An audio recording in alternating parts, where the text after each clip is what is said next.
Assalamualaikum warahmatullahi wabarakatuh. Salam sejahtera untuk kita semuanya.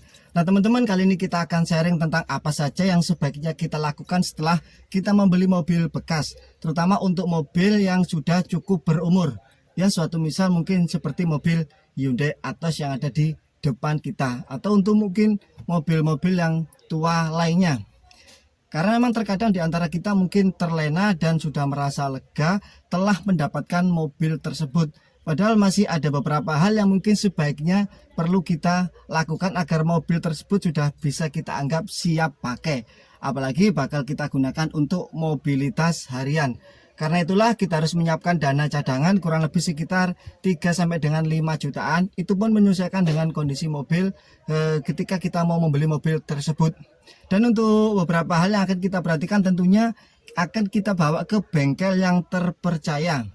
Dan untuk hal yang kita perhatikan diantaranya yang pertama adalah di bagian sektor mesin. Nah, pada bagian sektor mesin sebaiknya dilakukan servis dan ganti oli. Misal seperti oli mesin dan oli transmisi. Karena memang kita tidak tahu kapan terakhir ganti oli dan pakai oli apa. Sekaligus kita juga ganti filter oli.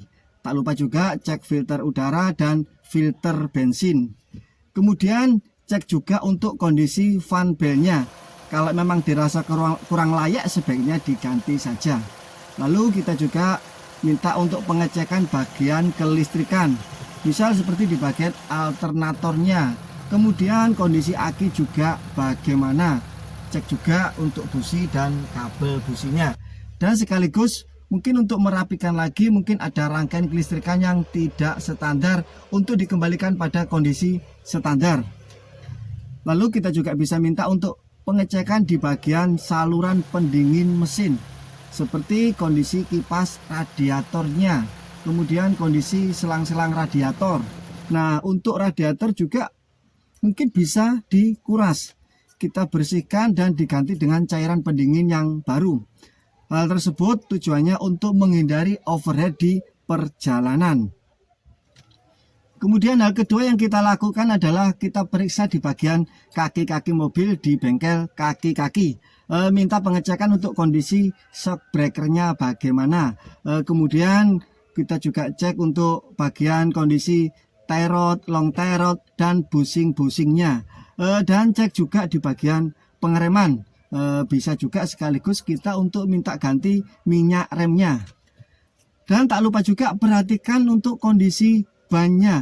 Apabila sudah tipis atau sudah di atas 5 tahun, ya sebaiknya diganti saja untuk menghindari kondisi pecah ban dan kemungkinan yang lain. Dan tak lupa juga, jangan lupa untuk cek kondisi ban cadangan dan toolkit. Terus kemudian untuk hal ketiga yang kita lakukan adalah pengecekan AC. Nah, untuk kondisi ini bisa menyesuaikan. Apabila memang AC masih dinginnya tidak ada masalah, mungkin hanya kita ganti atau kita bersihkan filter udara AC. Namun apabila AC tidak dinginnya sebaiknya ditelusuri dulu letak kebocoran AC baru diisi freon. Jadi kalau AC tidak dingin karena habis freon, jangan langsung isi freon karena akan percuma.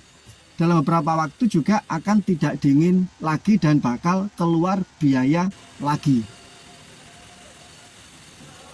Selanjutnya untuk hal keempat adalah kita bagian interior. Kalau ada yang kurang rapi ya mungkin bisa kita rapikan dulu. Tapi untuk kebersihan ya sebaiknya dibawa ke salon mobil agar hasilnya lebih bagus. Namun apabila untuk menghemat biaya kita bisa bersihkan sendiri atau dibawa ke cuci mobil saja. Nah, dari serangkaian tersebut sebaiknya kita konsultasikan ke mekanik bagian mana yang urgent yang harus diganti dan mana yang hanya butuh perbaikan saja. Karena hal tersebut untuk meminimalisir biaya tapi mobil sudah dirasa nyaman dan siap pakai. Namun apabila dirasa masih ada sisa anggaran, mungkin kita bisa lakukan untuk mengurus dokumen untuk lakukan balik nama. Atau mungkin untuk hal lain seperti merapikan bodi mobil karena mungkin ada baret-baret.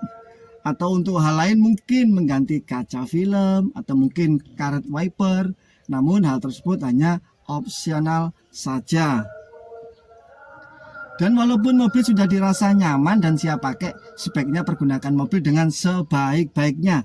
tetap lakukan pengontrolan dan perawatan agar mobil selalu siap pakai dan bisa bermanfaat untuk keluarga dan orang-orang di sekitar kita.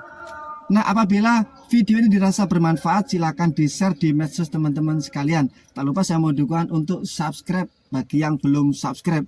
Apabila teman-teman punya pendapat yang lain atau koreksi, silakan dituliskan di kolom komentar. Mohon maaf atas segala kesalahan dan kekurangannya. Sampai jumpa di video selanjutnya dan wassalamualaikum warahmatullahi wabarakatuh.